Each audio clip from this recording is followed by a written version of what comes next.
Good evening, fuckers. We are back with the next Train Simulator Classic request video.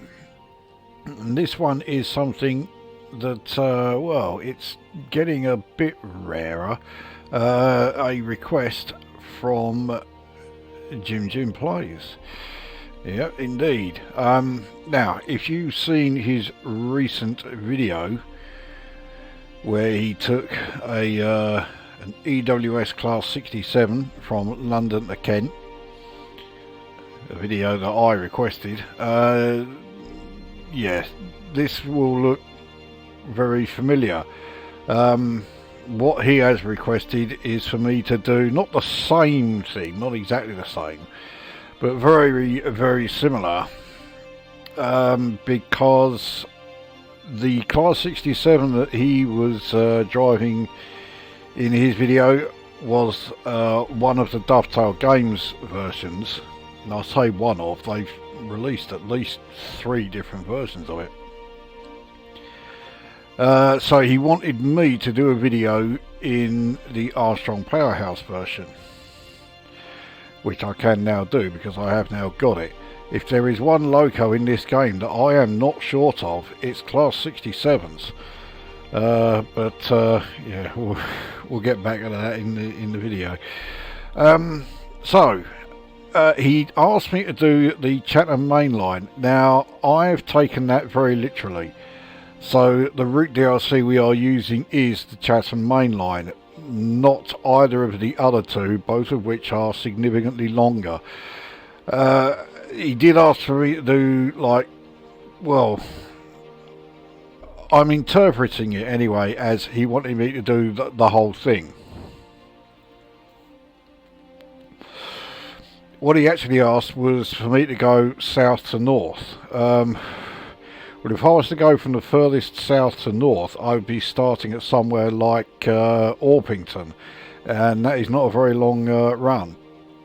So yeah, I'm taking it as meaning, yeah, start in the east and head west. So we are starting at Rainham. Our destination is London, Victoria. We are going via Herne Hill. Yeah, Herne Hill and Brixton. It's slightly faster than the route he took. He took the route via Catford. That takes you a bit out of the way. It's also a bit slower because it's taking you out of the way. You're going a bit further before you actually leave Greater London.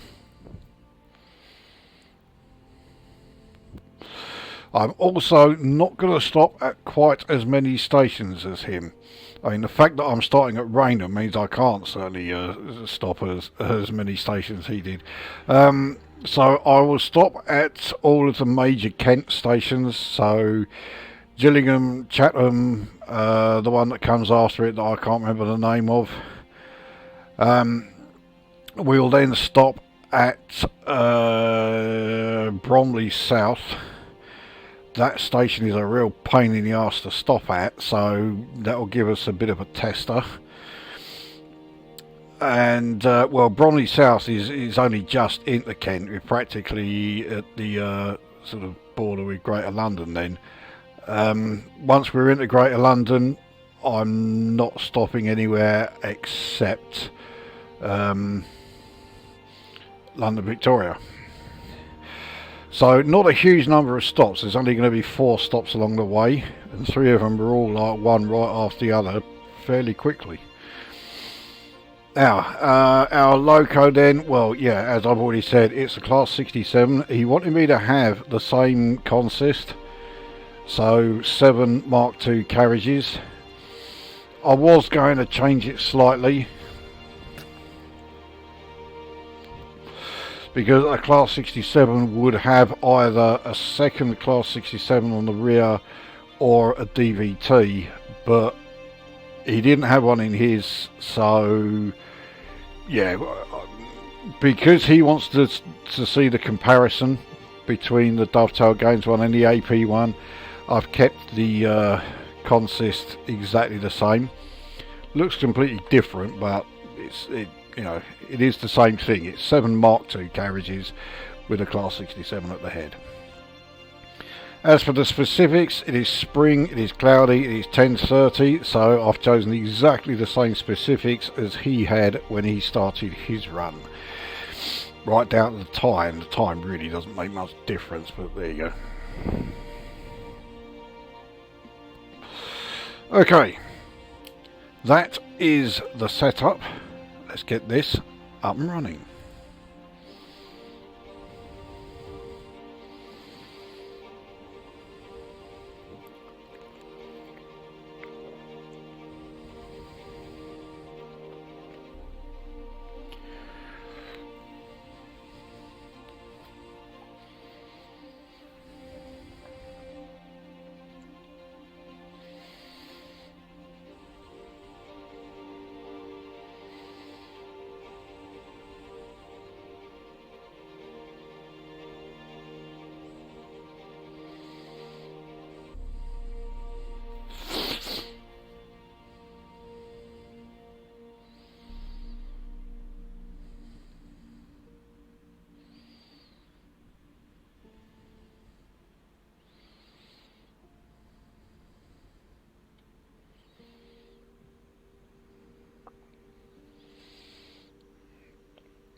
And here we are.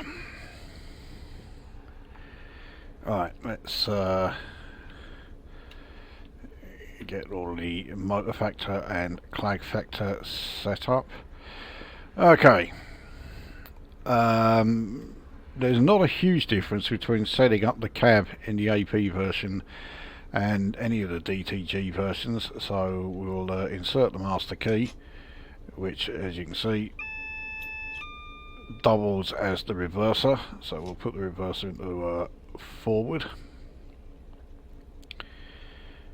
Right, we will sort out the lights. They are on day, they should be, yeah they are. The brakes are already set to passengers, you can see the light there. The brakes are set up here, again just the same as the Dovetail Games version. In real life that's nowhere near what you would use to set up the brakes, but still. I will turn on ETH for the other, yeah, all the carriages and that. I don't need the camber light. DRA is already off. Right, let's just set up the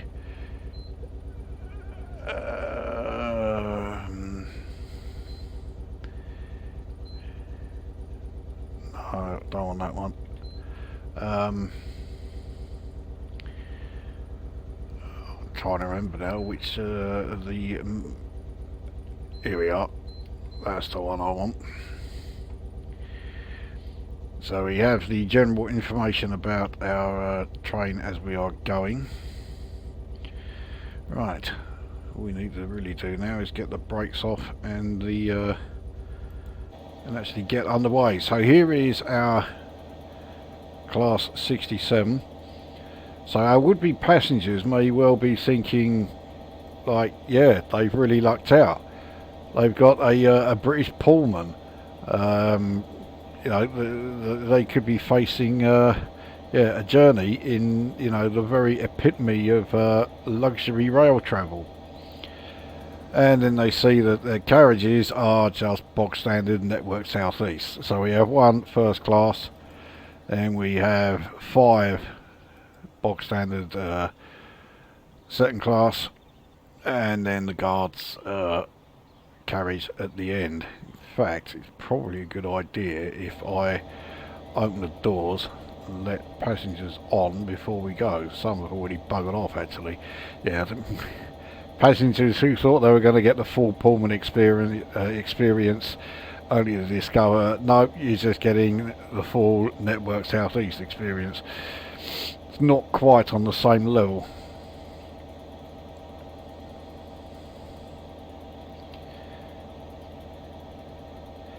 So we'll we'll just wait for the doors to all shut. There you go. They all open and shut in unison, just like they always did in the you know, the days of the Network South East slam doors. Right, release the brakes.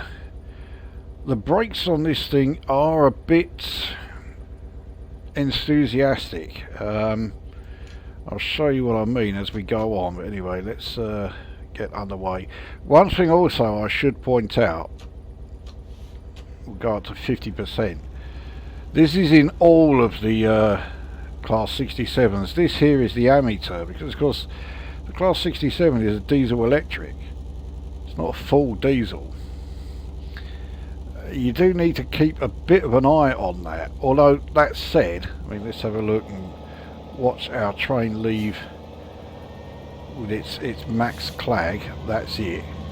It is quite a clean engine, this one. And yeah, the ammeter right the way up to maximum. That should be overloading the generator. It don't do fuck all.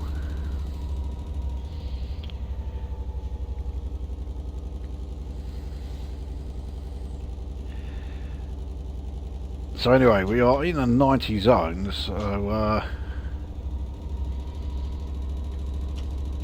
let's try and keep the ammeter out of the yellow.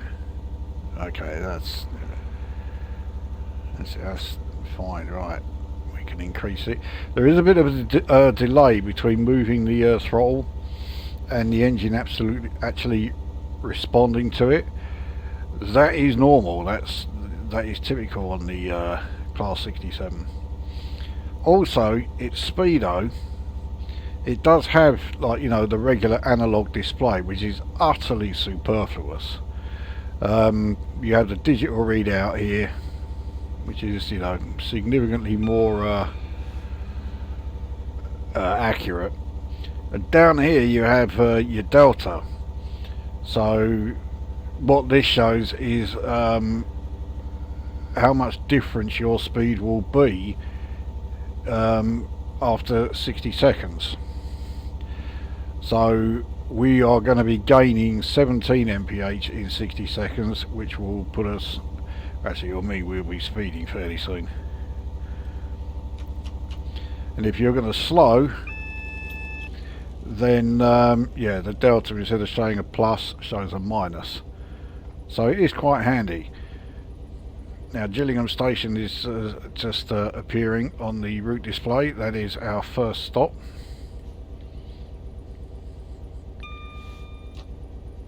We'll continue accelerating a bit. We can do 60.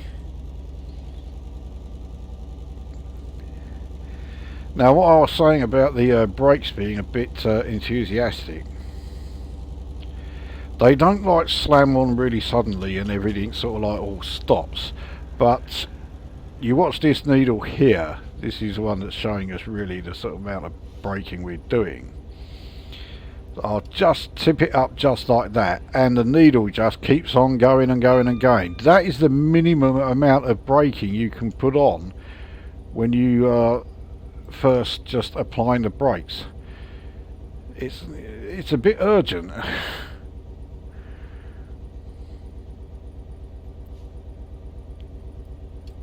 I don't think it's by any means a bad thing. It's better to have brakes that are a bit too good than you know, brakes that are next to useless. But yeah, it does mean that if you're going at slow speeds and you just need to make a slight adjustment, not happening. You're making very hefty adjustments.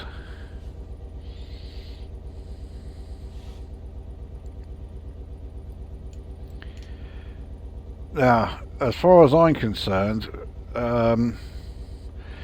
Jim was saying that he wanted to see a comparison between this and the Dovetail Games ones. I mean, it's easy to say, oh well, this one's Armstrong Powerhouse, therefore it's the best one. It's not always the case. However, with the Class 67s, yeah, it is. Very good reasons. I mean, I've got plenty of Class 67s. I've got all three of the Dovetail Games 67 Loco DLCs. I also have the Just Trains Class 67. And obviously, yeah, I have the Armstrong Powerhouse one as we pull into Gillingham.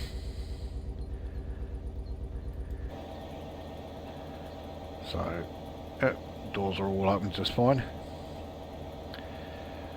And why I think this one is the best, it's got nothing to do with how well it drives or anything, because they all drive pretty much identically. But this is the only one that doesn't have something that's not right about it. I mean, it does have things that are not right. I mean, for example, when we are setting the passenger, the goods timings for either passengers or goods, we should be doing it through the electromotive thing here. But no, it's not implemented. There is very limited functionality on this electromotive computer, or the EM2000 as they genuinely did call it. I mean, what a bloody pompous and rather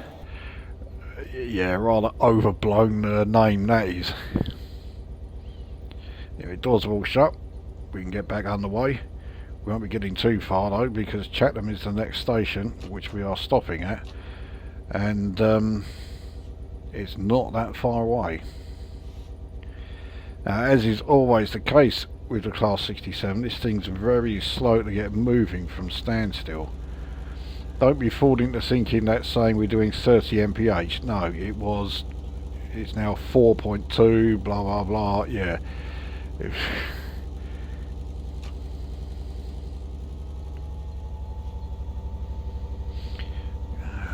One thing I forgot to do, open the windows.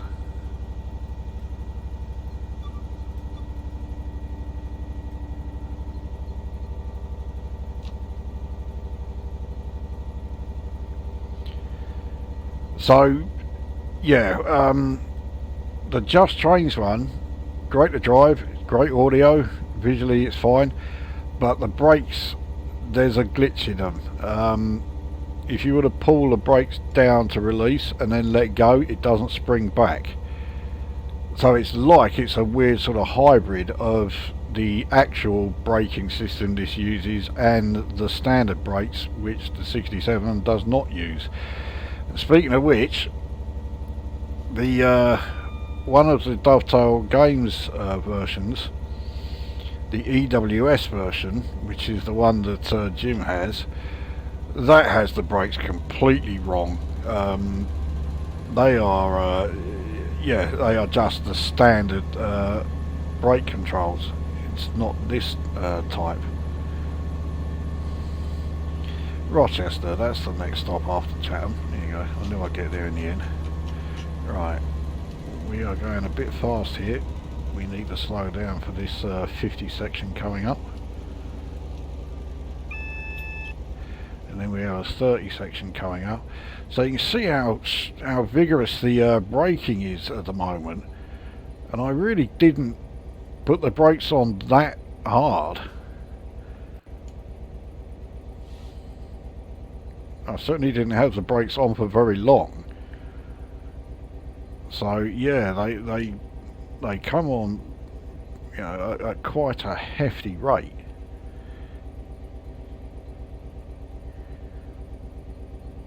I think they are a little bit overdone, let's be honest.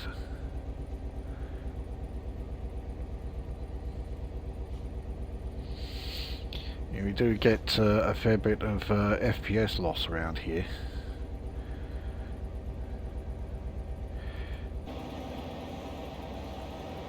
And yeah, if I change the angle to that out in the exterior view, it's fine.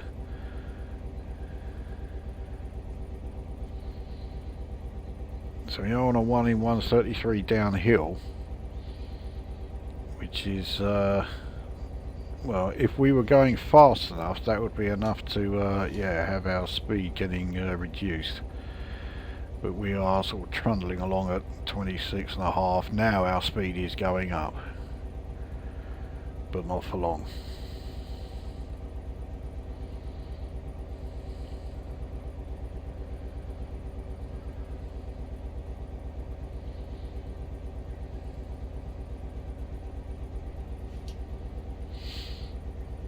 Seeing plenty of electro stars on this line. They are all going to be class 375s. As we get closer to London, there's a good chance that we'll get some 377s, but certainly not at the moment. Now see, the brakes, because they came on so sort of like hard, we were stopping a bit too quickly. Now we're fine. So here we are at Chatham.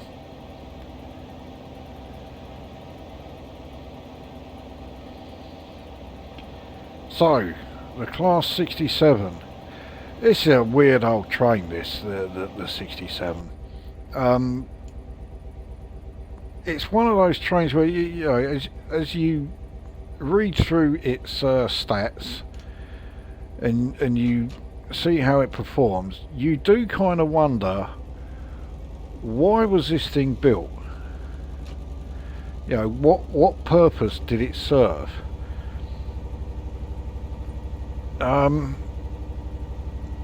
Because they entered service in 1999. They were built in that world-renowned country for you know, major engineering, Spain. Yeah.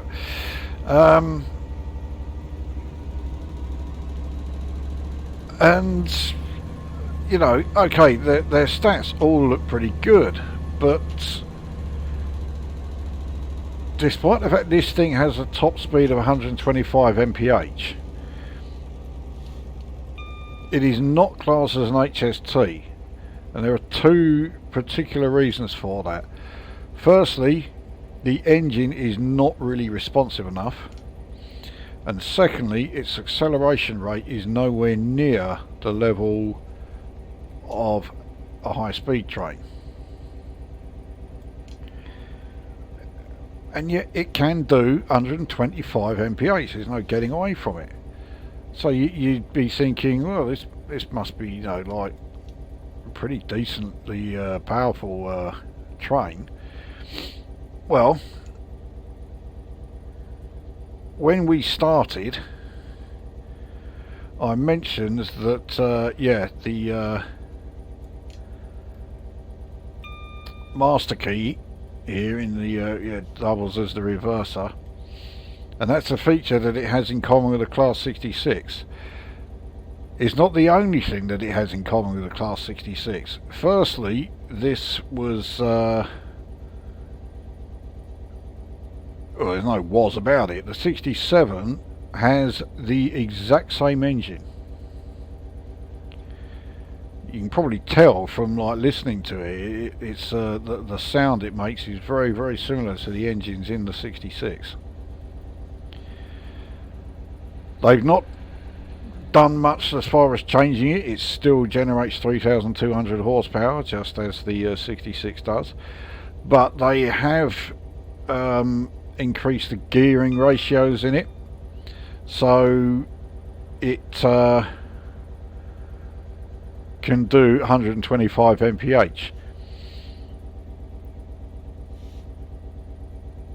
which suggests that its primary function was as a passenger train. Well, it was certainly built with passenger services in mind, but they are not its primary use. Its primary use was freight. But why would a freight train need to do 125 mph? And also, look at the bogie configuration. It's a Bobo configuration. Well, freight trains, freight specialist trains, were always Coco configurations. They really needed it. So we are done here at Rochester. So yeah, our next stop is actually going to be Bromley South. We've got a bit of a way to go for our next stop. So yeah, this freight train has Bobo configuration. It does 125 mph, and even though it has the same engine as a Class 66, which means yeah, it'd be a great freight train, the gear ratios are a lot higher, which means it is geared more towards high speed than, like, you know, the sheer grunt of being able to shift a hefty amount of freight. None of that makes any sense until you discover what the freight role that this thing had was. This was built very specifically as a post office train, a mail a mail train. But why? We still had the 325, which was great. However, the 325, okay, it was dual voltage, but it was an electric train, and we still have plenty of lines in the UK that are not electrified in any way. So we needed something that could reach those places. And of course, this was back in 1999 and 2000 when the 67s were built. There was only 30 of them built, but anyway, back then, if you were to send something first class, you know, whether it's a letter or a parcel, you quite rightly expected it to be delivered the next day, which meant that anything travelling by rail had to not only get there, you know, be guaranteed to get there, but it did need to get there fast. And of course, by rail freight standards, a mail train is not pulling a hefty amount of weight, so it can get away with having the higher gear ratios, and the 125 mph max speed starts to make a bit of sense. The somewhat low acceleration rate still doesn't make a great deal of sense though.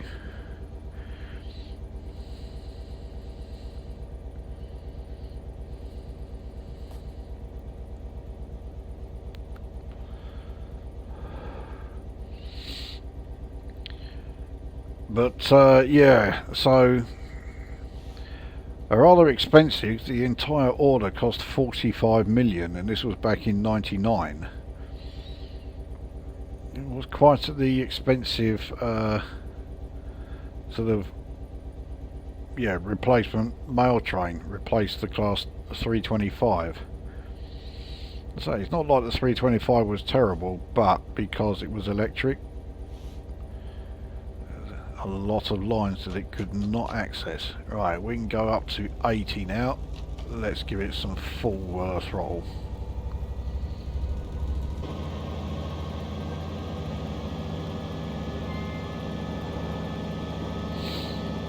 Now, only two Class 67s ever had the Pullman livery. The only two that actually served as Pullman trains, only briefly, but yeah, they were there. I think nowadays the 67 is most well known for being the Royal train, although this year is the last year that is going to be running.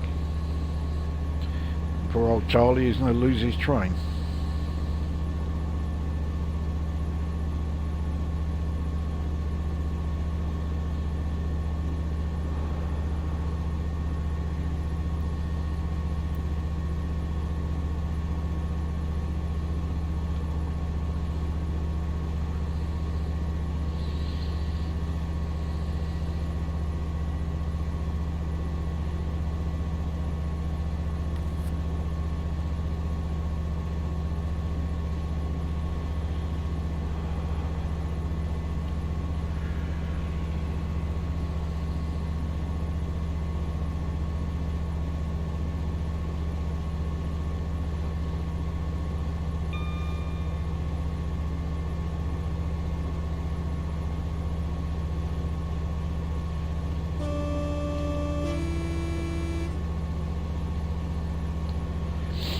Significantly better train horn on this one than on the EWS liveried DTG one. In fact, none of the DTG 67s have a particularly good train horn.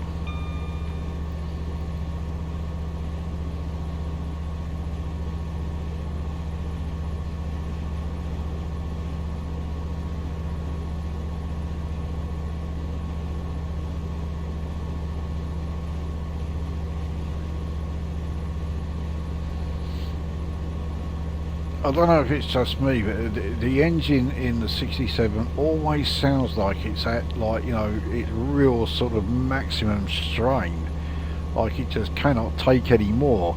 Then you look at the speed and you're doing 40. You know, it's not only has it still got a lot to give, you have every reason to expect a lot more from it, and yet it always sounds like it's on the verge of just completely burning itself out from overuse. I think that's a consequence of the higher gearing that it has compared to the 66, because the 66, it has the exact opposite. It's pulling, you know, massive amounts of weight, and the engine always sounds like it's barely sort of like barely ticking over.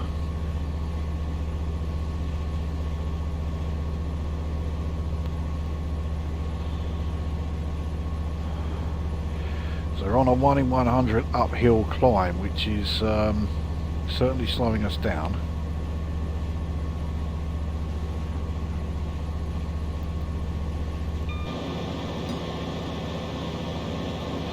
But we do look like we're shifting. Well, we are. We're doing 75 mph, which is, you know, not bad.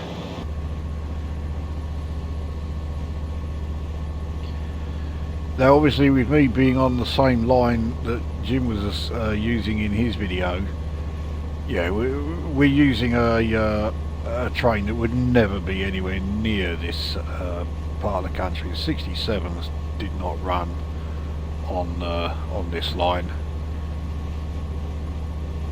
All of the Kent lines, especially nowadays, they're the domains of the Electrostars. They were the domains of the networkers. I'm sure there are still some networkers running on some of the Kent lines. So Soul Street is coming up. We are going to be going straight through there. It's one of a fair few stations that we're just going to be going straight through. Yeah, here we are.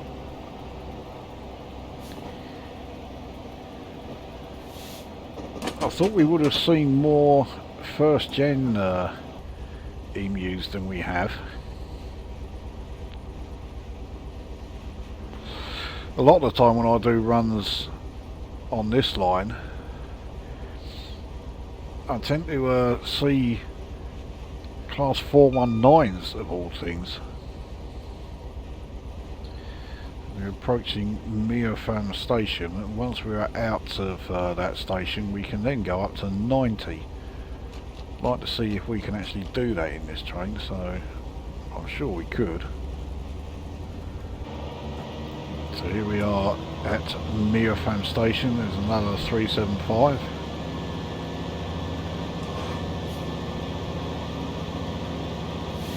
We are in the 90 zone.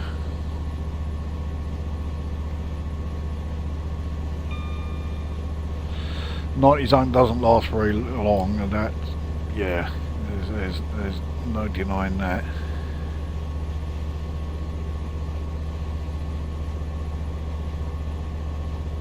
But let's see if we can do it anyway.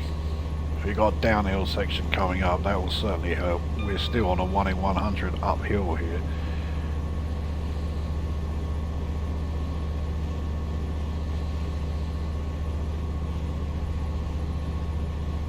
Longfield station is the next one coming up. Now, because there is a bit of a gap between you moving the throttle and the engine responding, you have to take that into account when you are reducing your speed and accelerating for that matter, but certainly yeah, when you're reducing it.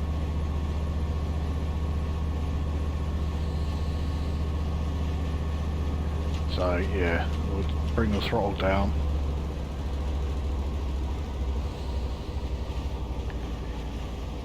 Obviously we are still accelerating on this 1 in 100 downhill.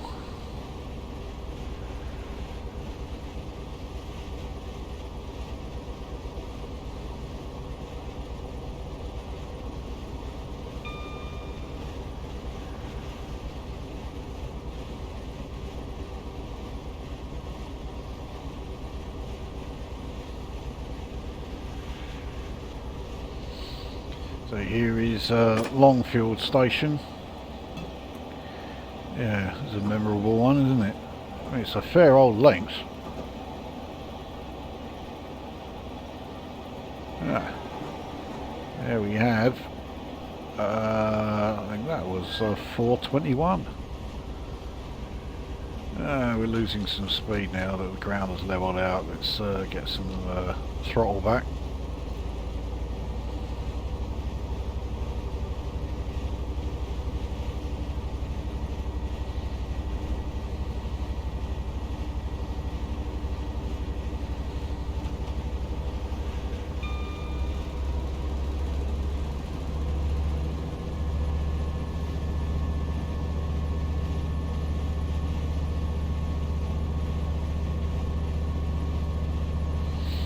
So at max throttle, our speed was still decreasing. It'll certainly go up now because we're back on another 1 in 100 downhill.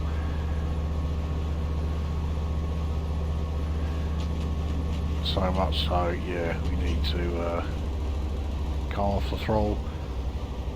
So we are doing over 90.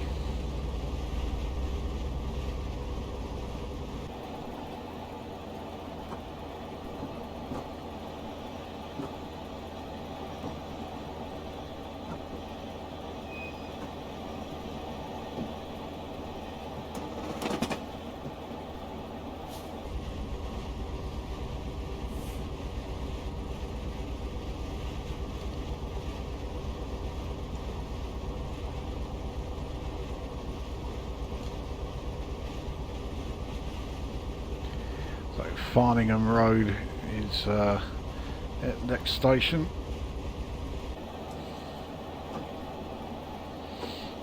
And here we are, hurtling through there at quite a rate.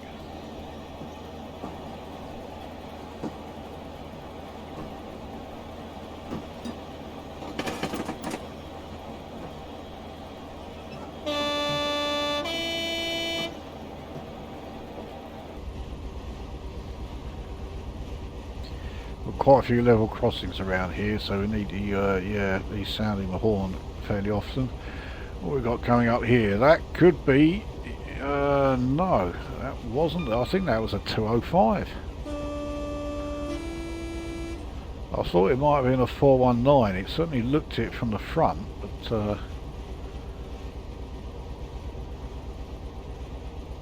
I mean, it might have been, but it was not a consist that I'm used to seeing with the 419s. We've really lost a lot of speed here. Let's get our throttle back up again.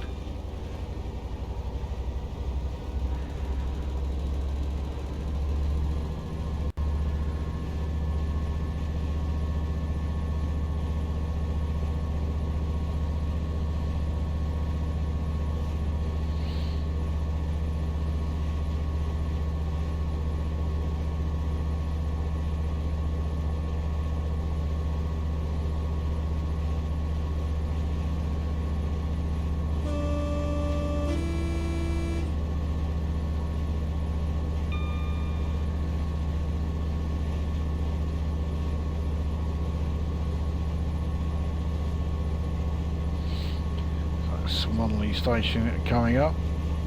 Again, just going straight through.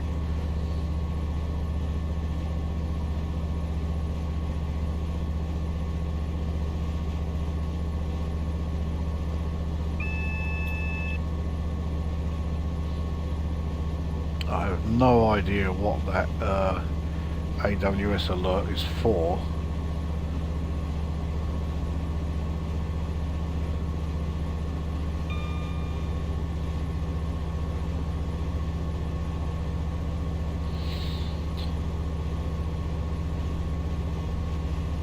Yeah, here we are at Swanley. So the 67 is not the only recently acquired AP loco.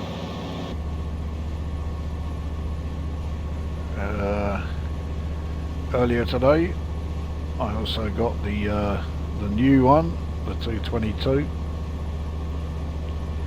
and I even got a loco that is completely new for me. It's not an enhancement of one that I already had. So I do now have the class 185 DMU. So pass another 375 Electrostar.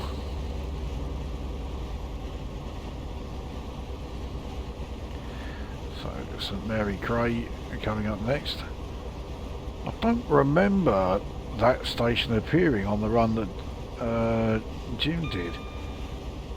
So maybe we are now, actually no, I mean we're still in Kent, so this can't be the you know, the branch for Herne Hill and Brixton yet.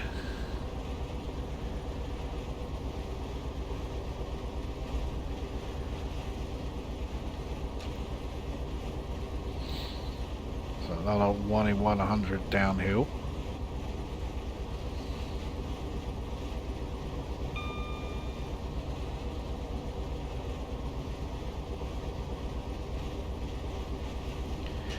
Now this 60 mph speed reduction that's coming up in 1.5 miles, that is permanent.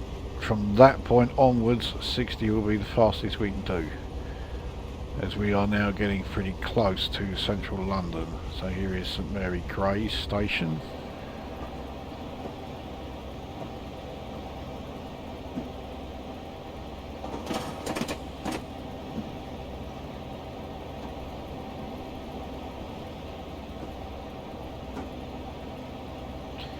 Ah, there's a shock. It's another 375. Right, we need to really start braking a bit here. There's the AWS alert for the 60 limit.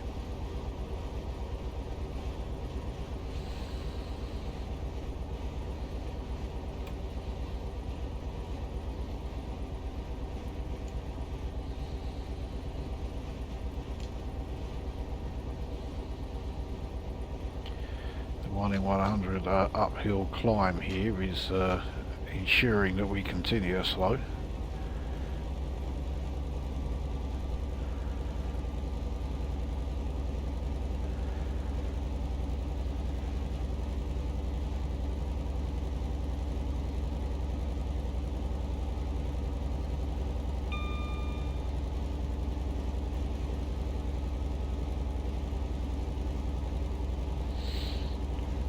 Bickley station is, yeah, next one we are coming to. Again, it's another, we're just going to go straight through.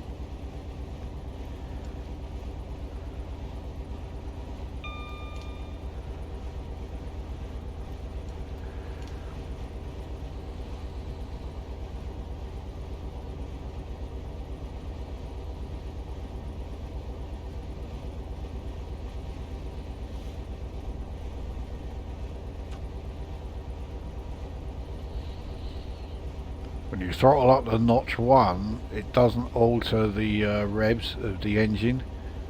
Again, that is accurate, that's not bollocks up by AP.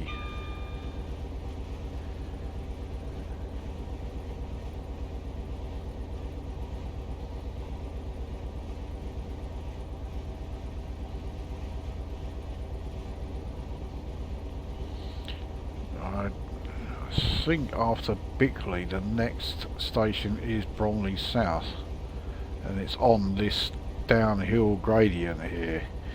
Yeah, here it comes, and it stays on that downhill gradient. The ground doesn't even level out when we are in the station, so this is a hefty one to stop at.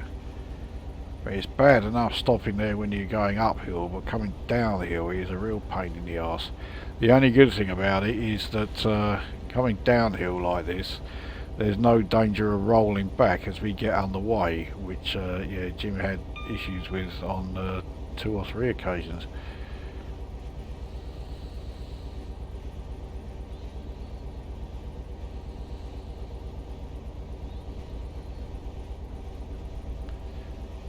Now that networker did look a bit like a 466.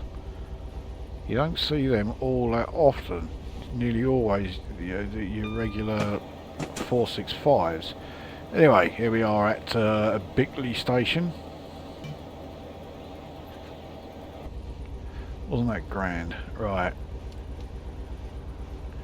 So this is me just trying to brake gently, but look how much the brakes have come on.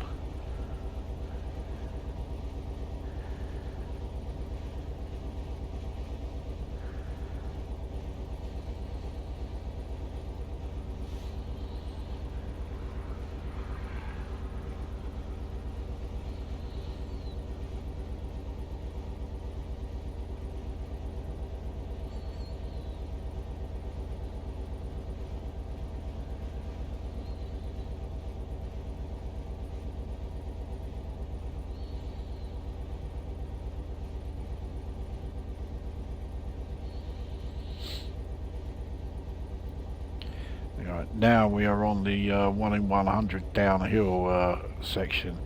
This is where, yeah, we may need to brake a bit harder. Maybe not that much harder though. Well, yeah, maybe we will.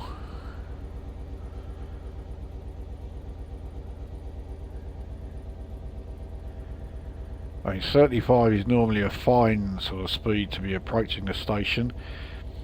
But when you consider, yeah, that it's still going to be on this gradient, I think the slower we approach it, the better.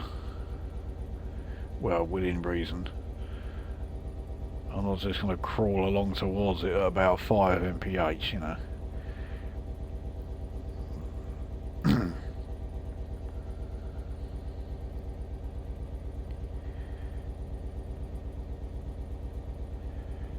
Now we are slowing down nicely, but not quite enough.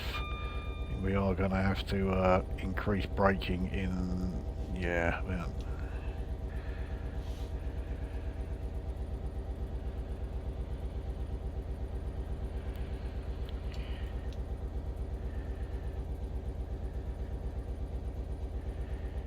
Yeah, there you go.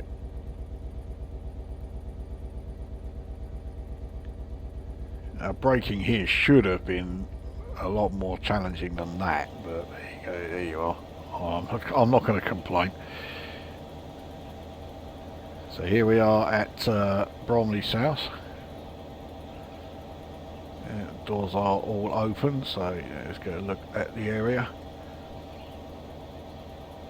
I mean, Bromley is one of these areas, a bit like, you know, Romford, Orpington. I'm sure there are plenty of others where it's not London, but there are plenty of people who will be like absolutely adamant that yes, it is. No, definitely not London. Bromley is still Kent. Bromley by Bow, that's London. It's also nowhere near here, but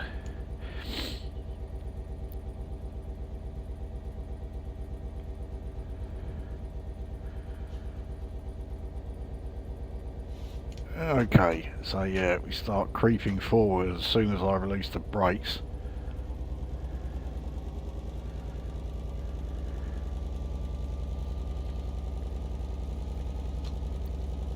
It does rather make up for the very sluggish performance that the 67 has moving from standstill.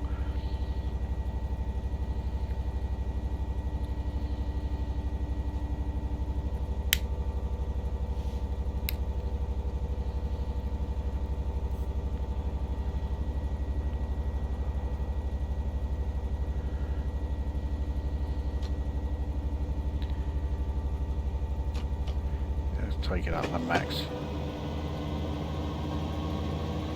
Yeah, cool. How could anyone be expected to breathe through all that clag there? I mean, when you look at the amount that's generated from a 37 or a 50, that's nothing there.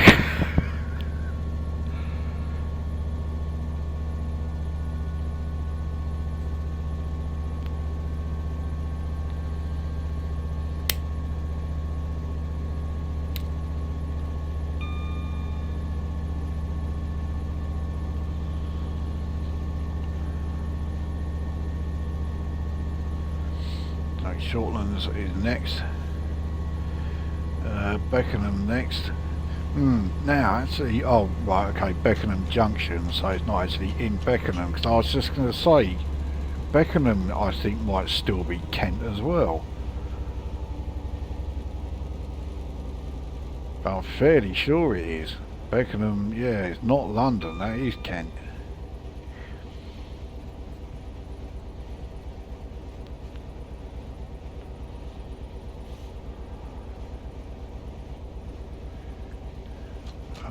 Yeah, 1 in 117 uphill. We need a bit of throttle here.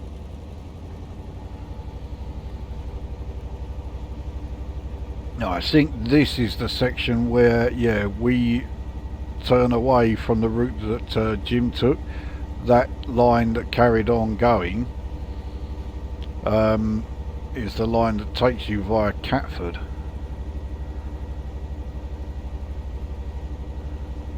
I think. Don't quote me on it. I certainly don't remember seeing Beckenham Junction and Kent House in Jim's run.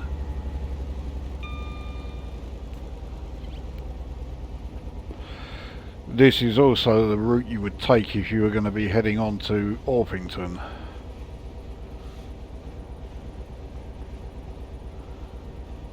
But that one, yeah, you would turn off here.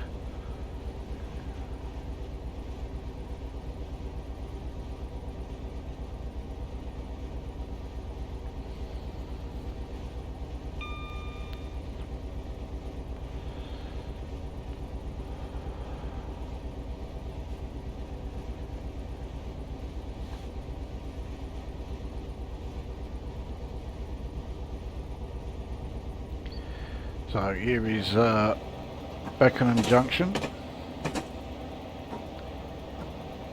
Compared to a lot of the stations that have junction in their name, this one is a relatively quiet, straightforward one.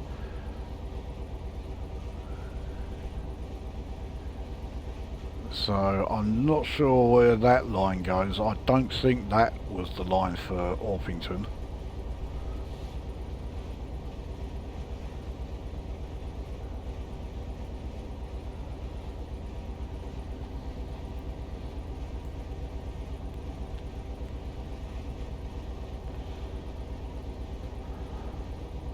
That's it.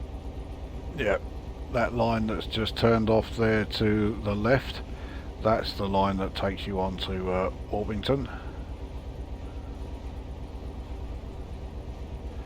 So Kent House, we are very much on the borders with London now. You can tell London is quite close by because, yeah, we've got all these huge, you know, lush green rolling hills dead ahead, which yeah, is synonymous with the London skyline.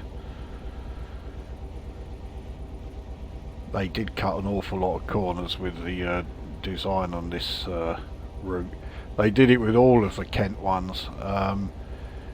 You look at London in any of these Chatham Main Line routes, you think London is a city that's about 2 miles across at most, surrounded by yeah, lush green rolling hills.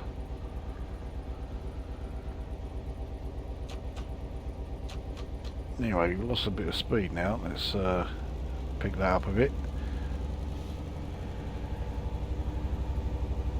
So here is Penge East. Can't say I'm overly familiar with Penge, but there you go. It sounds like something that you would need a cream for.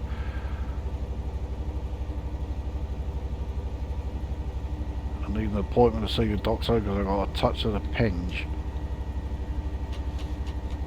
There's an England rugby player who's got a name like that. I think it's Genge or something. It sounds like, yeah, it sounds like an infection you get. It sounds like a fucking STD.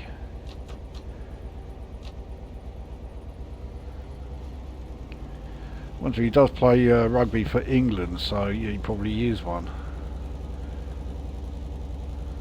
So Sydenham Hill is next, so we are definitely in London and now, and if that wasn't enough to tell you, the station afterwards, West Dulwich, that absolutely gives it away.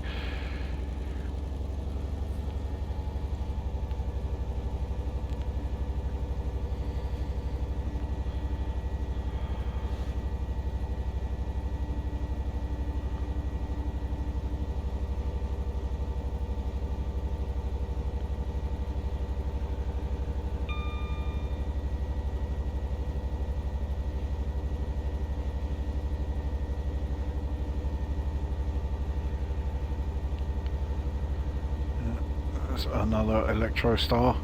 Now that we're this close to London, some of these Electrostars may well be 377s.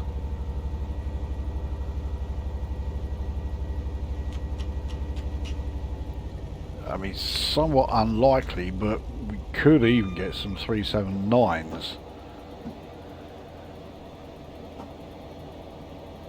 I'm pretty sure the 379 was DC only. Was it AC only? I can never remember. So many Electrostars, it's hard to sort of like keep up with all of them. So anyway, that was Sydenham that we just went through, and West Dulwich is coming up pretty sharpish.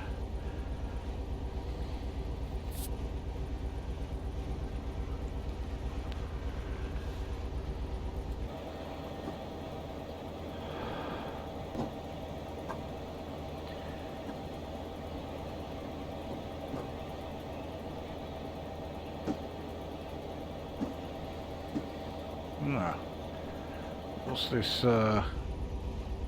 first gen that we got here? I think that was a 411. Got to start braking a bit here. We've got a 45 as we approach Herne Hill.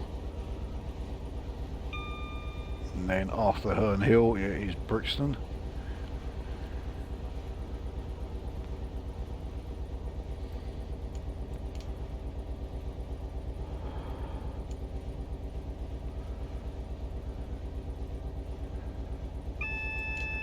There's the AWS alert for the 45. We're already fine. Mind you, we are picking up speed, even though we're only on a 1 in 200. So you saw how little I was applying the brakes there, and that's how much has gone on. It's a huge amount.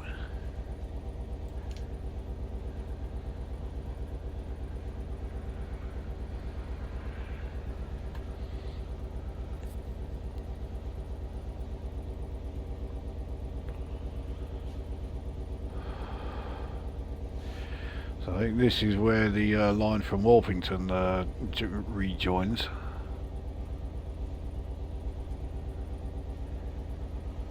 Yeah, we got there's obviously another Electro Star. What's that one over there?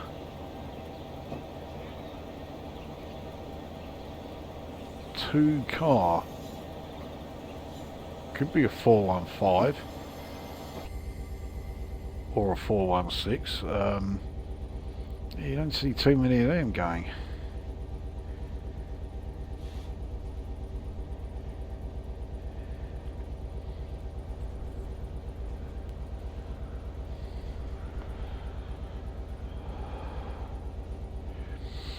So we are about to enter a 60 zone. We're not going to get a hell of a lot of speed up on here, but we'll pick up a little bit. At the very least, we'll get ourselves back up to 45 again.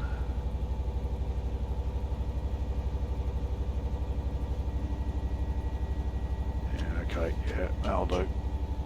45 it is. Well, by the time the engine response to the throttle input, yeah, we're now at 46.5. So touch of brakes, which in this thing means, yeah, near emergency levels compared to some.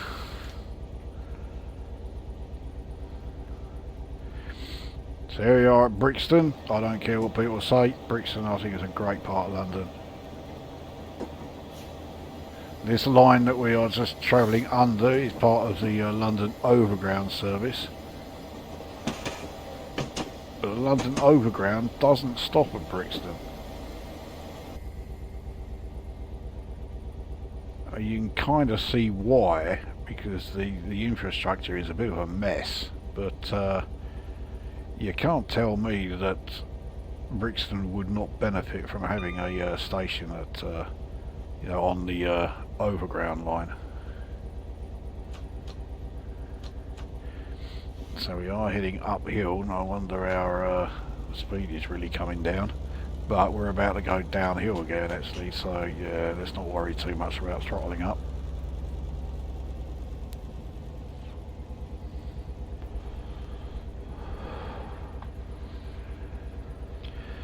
Next station is Victoria.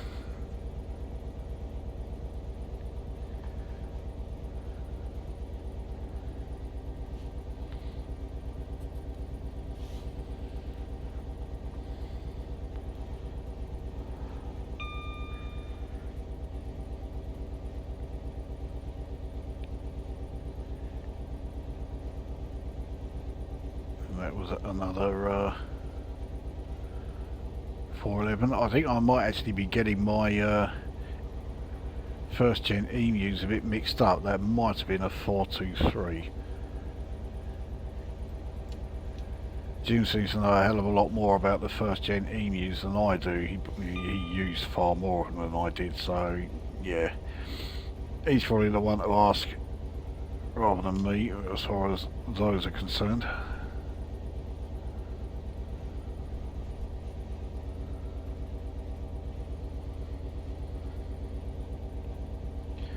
So Wandsworth Road is marked here. That is actually a station, but we go on the avoiding line. There's like a dividing wall and we are the wrong side of it. Well, wrong side as far as anybody wanting to stop at Wandsworth Road anyway.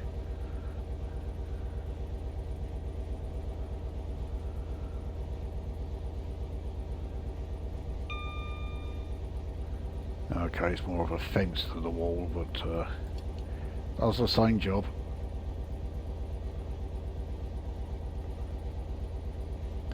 So we're on a 1 in 90 downhill, but we're about to hit a rather steep uphill section.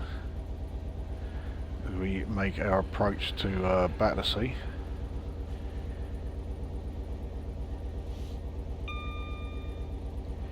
So yeah, 1 in 38 uphill. Let's get plenty of throttle while we're trying to get up here.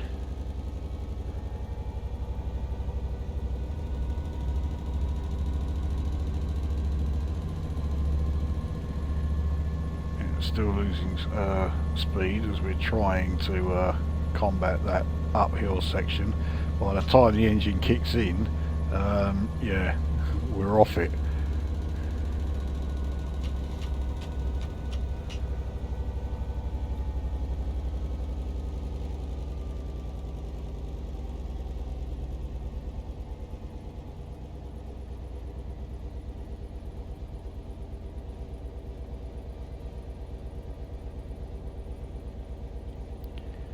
Quite a FPS loss as we are approaching Battersea, but I mean, look at the distance.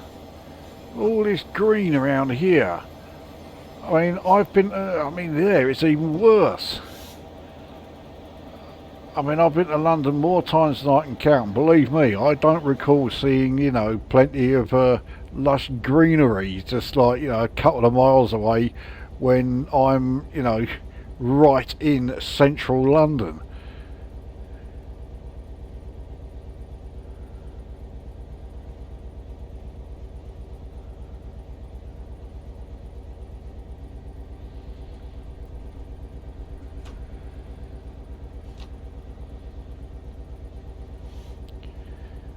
So next signal is going to be double yellow. That's fine as we go over the Thames. Yeah, so while going over the Thames, are we really going to see that much greenery there in the over the side? And even worse, there you go. I mean, for fuck's sake, that is a bit ridiculous.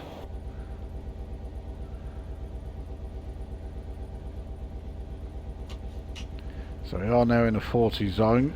We've got to brake fairly heavily because I wasn't paying attention. I was too busy moaning about the scenery. We've got a 20 mph section coming up, and even with the braking system that I've got here, I'm not going to brake quickly enough.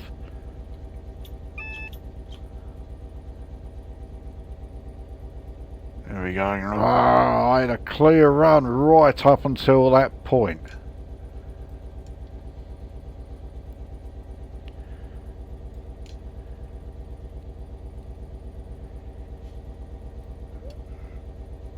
We're now approaching a 15, so let's get our speed down a bit there. We've got quite a few southern trains now. They're going to be 377s, not 375s.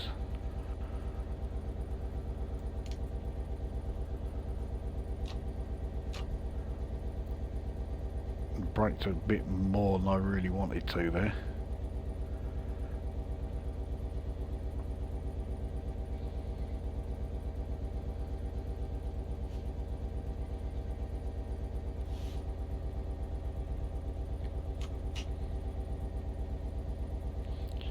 The approach to Victoria is actually a lot easier than most other London terminuses. But the only other one that's anything like as easy as this is Paddington. But all the rest, you have like ridiculously steep gradients just as you're approaching it, or just as you would be leaving it, and it makes the approach, you know, seriously bloody awkward.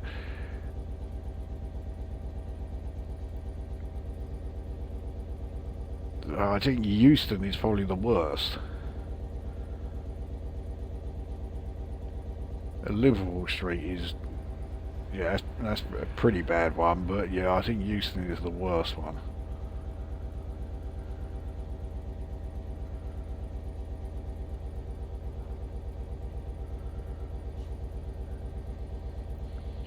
Alright, let's just ease down a little bit. We don't want to be triggering TPWS.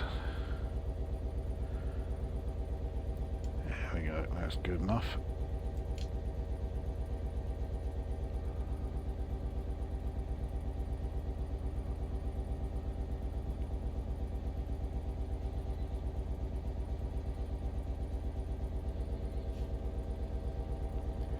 This is why this train would normally have had either a second 67 on the rear or a DVT.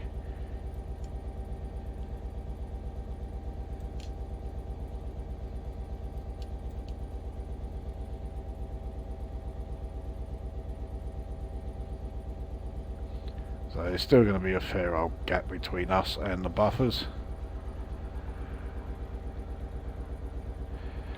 But there we are. That was Rainham to London Victoria in the Class 67. The Pullman that's not a Pullman, it's just a Network South East bog standard thing. Incidentally, don't you think that that red stripe on the Network South East carriage is a bit sort of dull? It should be a much brighter red than that. Oh well. So there we go. Yeah, I mean it's a decent run, and the old Class 67. Yeah, it's a decent drive. I mean, I do think that, you know, the Class 67 itself is a bit of a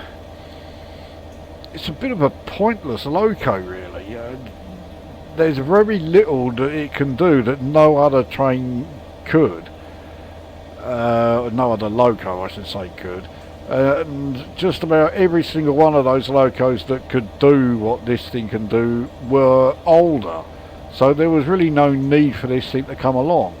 But that said,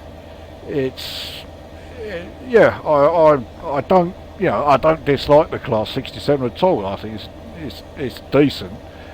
I just don't really see the point in it. So here we are. Right, okay, so apparently I got 2 speeding errors. I only remember 1, but there we go. Still, by my standards, just 2 speeding errors, even if it was only 38 miles. Yeah, I'll take it. But there we go. That, yeah, that brings this video to an end, and we will see you at the next one.